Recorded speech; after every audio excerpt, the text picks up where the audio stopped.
Happy வணக்கம். Mechanical properties solids ஓகேவா. இது சாப்டர் 8 11th NCERT ஃபிசிக்ஸில் ஓகேவா. இதில் ஜஸ்ட்டு இன்ட்ரடக்ஷன். இது ரொம்ப இம்பார்ட்டன்ட் இல்லை. இந்த பாடத்தில் ஒரு கொஸ்டின் கேட்பாங்க ஓகேவா. ஆனால் ஈஸியான கொஸ்டினாக இருக்கும் அது வந்து. ஸோ அந்த வகையில் நான் இன்றைக்கி இது சிம்பிளாக பிளாஸ்டிக்னா என்ன, எலாஸ்டிக்னா என்ன, ஸோ அதை சொல்லி இந்த பாடத்தை நான் ஆரம்பிக்கிறேன் ஓகேவா. ஃபஸ்ட்டு எலாஸ்டிக் அப்படின்னா இது ஒரு இது ஒரு டெண்டன்சி ஓகேவா. எலாஸ்டிசிட்டி இது ஒரு ப்ராப்பர்ட்டி. என்ன அப்படின்னா இப்போது நீங்கள் ஒரு ரப்பர் பேண்டை ஒரு ஃபோர்ஸ் கொடுத்து நான் அமுக்குறீங்க, அது திரும்ப ரீகெயின் ஆகும் பார்த்துருக்கீங்களா. இங்கே போயிட்டு இப்படி ஒரு ஸ்ப்ரிங் அப்படின்னா இங்கே போயிட்டு இங்கே வரும். அந்த ரீகெயின் ஆகுதுல, இந்த it tends to regain it's original size and shape when applied force is removed.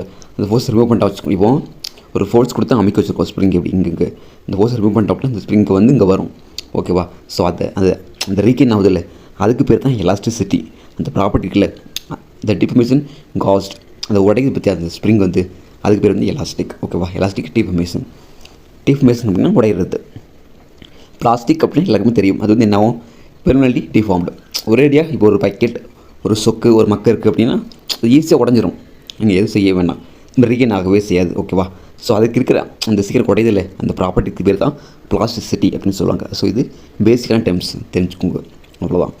இந்த படத்தில் இந்த ஸ்ட்ரெஸ் அண்ட் ஸ்ட்ரெயின் இது முக்கியம். ஸ்ட்ரெஸ் அப்படின்னா தெரியும் உங்களுக்கு.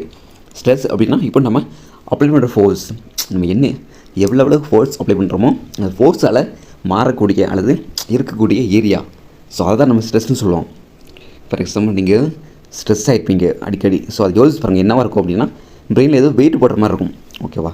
ஸோ ஸ்ட்ரெஸ்ஸோட ஃபார்முலா தான் FIA ஓகே ஃப்ரெண்ட்ஸ். ஸ்ட்ரெஸ்னால் இதான் மீனிங். ஸ்ட்ரெஸ்ஸுக்கு டைப் இந்த டென்ஷன் ஸ்ட்ரெஸ், கம்ப்ரசிவ் ஸ்ட்ரெஸ் இருக்குது ஓகே. இப்போ வந்து ஸ்ட்ரெயினா என்ன, ஸ்ட்ரெயினா ஜஸ்ட் அதான் ஒரிஜினல் லென்த்து. இப்போ ஒரு கம்பி இருக்குது அப்படின்னா அது லென்த்து இவ்வளோ தான் இருக்கும் ஒரிஜினலாக. நம்ம ஸ்ட்ரெயின் அப்படின்னா அது லென்த்து சேஞ்ச் ஆகும் பார்த்தீங்களா, டிஃபார்ம் ஆகும், இல்லை பெருசாக மாறும். ஸ்ட்ரெஸ் அப்படின்னா அமுக்கிறது, உள்ளே அமுக்கிறது, கம்ப்ரெஸ் பண்ணுறது. ஸ்ட்ரெயின் அப்படின்னா வெளியே இழுக்கிறது, இந்த வெளியே எப்படி போகிறது ஓகேவா.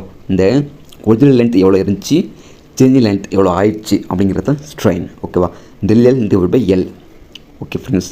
இந்த சீரிங் ஸ்ட்ரெயின் நம்ம இது நாளைக்கு பார்க்கலாம், அது தெளிவாக கூட சொல்கிறேன்.